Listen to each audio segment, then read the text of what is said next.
the death cage, where you are literally put in a cage inside the crocodile pen.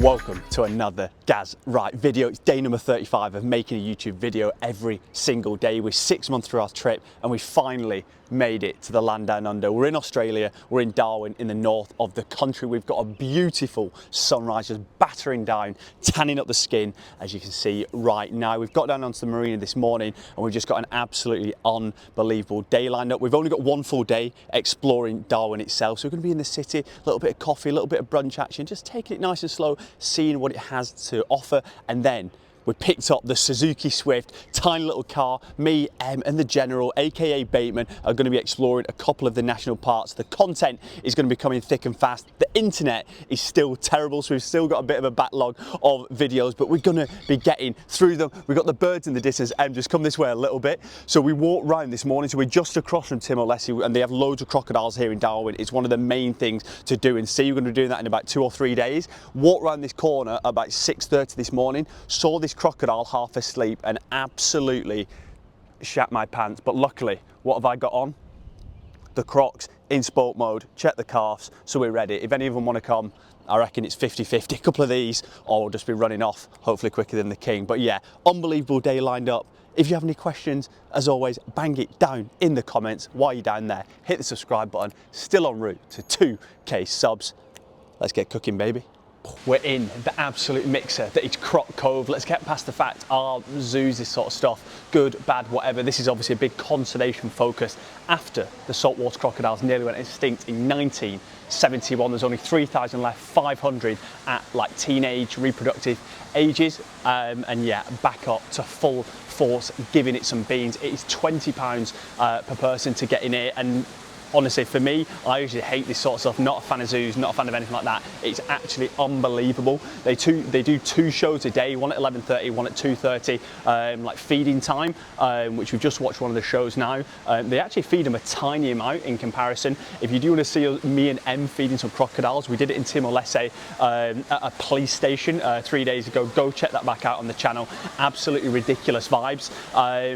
But yeah, you get in here and there is a silly amount of information on the background, obviously the conservation side, and like kind of what they eat, their teeth. They reproduce their teeth 2 to 3 times per year, so looking at about 3,000 times in their life cycle. That is absolutely ridiculous. And then loads of little facts that we learned as well, that they have like specialized hemoglobin. They can drop their heart rate to 5 beats per minute when they're diving, so they can stay underwater for longer and get the old red blood cells, the old oxygen to vital organs like the brain, so they can get in the mixer and absolutely have their way with everything else. The crocodile is the apex predator.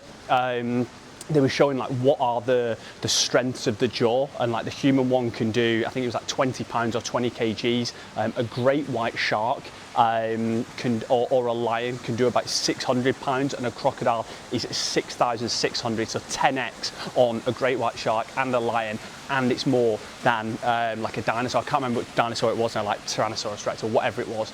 Ultimately, you're going to get put in the absolute blender by these lads. But yeah, silly value. If you come here in the morning, you can get a wristband and come back multiple times during the day. They have feeding times for all the fish they've got, all the turtles, and then twice a day. For the old crocodiles, they obviously have like really small ones, and then the absolute big daddy ones as well. And then there's 2 in the mixer over here called William and Kate, named after the legends themselves. Shout out the old royal family. But what they said was basically they tried to split them up. So in mating season or after mating season, they take the men and put them in one area and the women in another area. 3 times William slit the net because he wanted to get back in the mixer.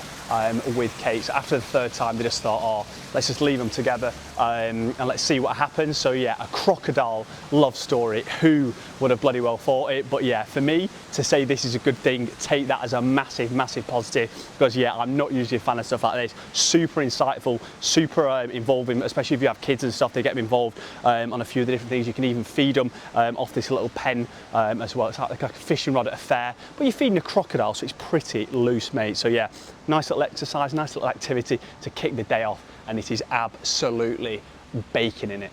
Get it on the list.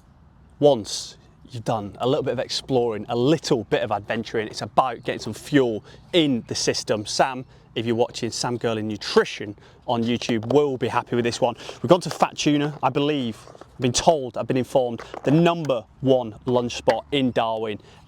Get a little closer. We're in Fat Tuna, so had to go for the fatty tuna. We've got a little bit of crunch with the old fried onions. We've got the cabbage. Edamame beans, not usually a fan favourite for myself, but silly amounts of goodness, silly amounts of nutrientes about to get in the old bones. Quick close-up on yours. M's gone for the chicken number. Again, it's just ruthless amounts of nutrients and goodness. Hopefully, it tastes as good as it looks. I don't know why I've gone for the chopsticks if I'm a pro. That looks absolutely top drawer, doesn't it? I've literally just missed my mouth. That's how mouth-watering I was for that. Tuna is absolutely phenomenal. Again, goodness getting in the bones.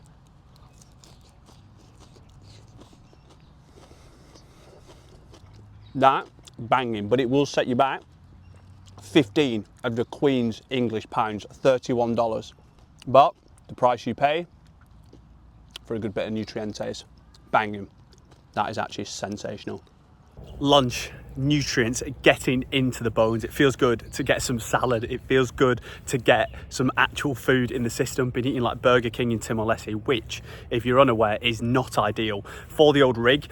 In terms of Darwin, we've only been here for like, I guess, 24 hours now. I've been super shocked. It's absolutely beautiful in parts. Yeah, really, really nice, really relaxing. Obviously, unbelievable weather, and this is in their quote-unquote winter. 33 degrees, the things you absolutely love to see. We're down by the marina side, which I think is the more, say, aesthetic, a little bit more bougie, beautiful kind of waterfront, all the boats and stuff, where we watched the sunrise this morning. And then you've got kind of like a middle section before you get into the centre of town, which I would say is a little bit on the, I guess, say, more run down side maybe. And then when you get into the town centre where like the croc part was, that's where there's loads of different like kind of bars, people on the old cocktails at 12 o'clock on a Friday. It is 5 o'clock somewhere, probably in the middle of the absolute ocean, to be honest, near the Cook Islands. But yeah, that gave me like Blackpool-y vibes.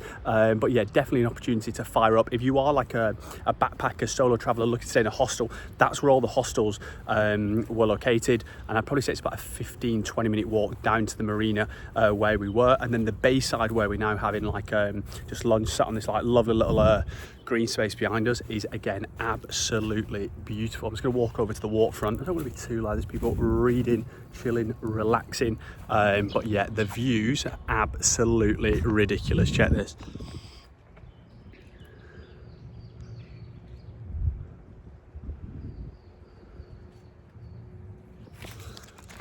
So yeah, absolutely silly behaviour, vitamin D in the system, nutrients in the old bones, and yeah, for me, not many people talking about Darwin. And if you come into Australia, already it's getting very close to getting the full seal of approval. We'll see what the excursions say over the next couple of days, but as always, any questions down in the comments, baby. And I keep forgetting to mention this, in the Croc Park, probably the loosest thing I've ever seen. They have normal admission, me and Em in there chilling, checking out a few different things. They have the death cage, where you are literally put in a cage inside the crocodile pen, and it's literally got this like acrylic glass between you. They're throwing food in there, baiting you up. It's called the death cage for a reason, because you are literally putting your life on the line. Two lads in there, loose blokes. They put them in William and Kate's pen, and I tell you what, for a couple of lovebirds, William was circling his prey as if he was about to absolutely have his way with them. So if you are a little bit of an adrenaline seeker, that is the excursion for you, not for myself. But yeah, I literally couldn't believe I forgot that at the start. Ridiculous scenes.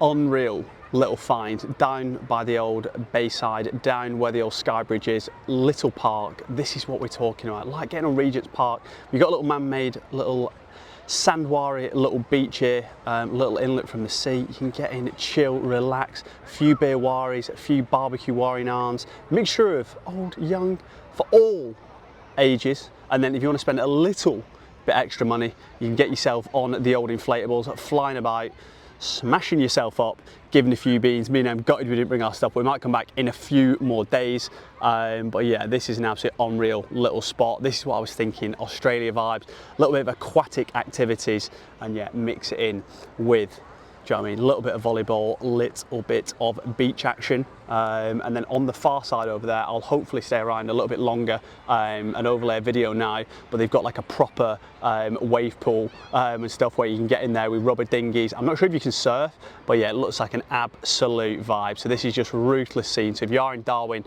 and just want a chilling day down by the old quote unquote beach, this is the little spot for you.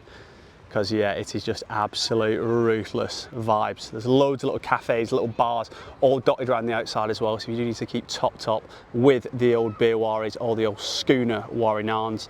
The king, of course, perched just under that little tree in the middle, in the shade. Obviously protect the ginger, protect the northerner. But yeah, this is what we're talking about, baby. One day done, 24 hours in the diary. Darwin. I mean, it's been pretty decent so far. Just sat down, had a little fish and chips, review on the fish and chips. Possibly the best and most expensive fish and chips I've ever had. How much did it set you back?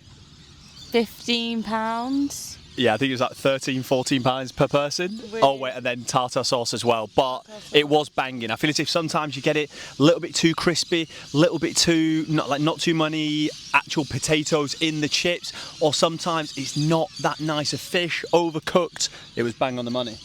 Insane. And not greasy at all. Yes, and the seagulls here are on a different level, in a good way. Yeah. The big lads. They've not come in yet. It's not like Blackpool. They're not taking them out your hands. Review, 10-second review on Darwin. Good, bad? Initial thoughts? Yeah, I think we haven't even been here, well, only just been here 24 hours. I've already said I want to move. Although maybe after a while, maybe you might get a bit like bored maybe. But for now, I'm loving it. Yeah, silly setup, silly vibes. I would say you either want to be on the marina side or the bay side, like one side of town. Like the bit in the middle is a little bit like Blackpool Pleasure Beach, but apparently it's banging to fire up a few of the old beer waris. And we just sat out on the little waterfront down near the marina, where obviously near where we're staying.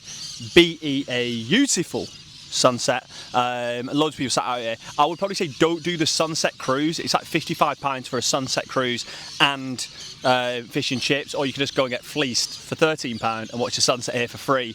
Exact same for you. The boat is literally in front of us there, and then you want to stay on because hopefully the colours will be dancing in the sky like last night. It was ridiculous. I've actually generally never seen a sunset like that. Yeah. So now, yeah, I can see it's coming. It's coming. Perfect. Well, me and the king are going to be sat in here, just chilling, relaxing, taking it all in, and then editing up what we've been up to today. If you enjoy what you see, want to see you back here tomorrow, we're going out to Lynchfield National Park. Hit that subscribe button. And remember, baby, the chef and the king are always cooking.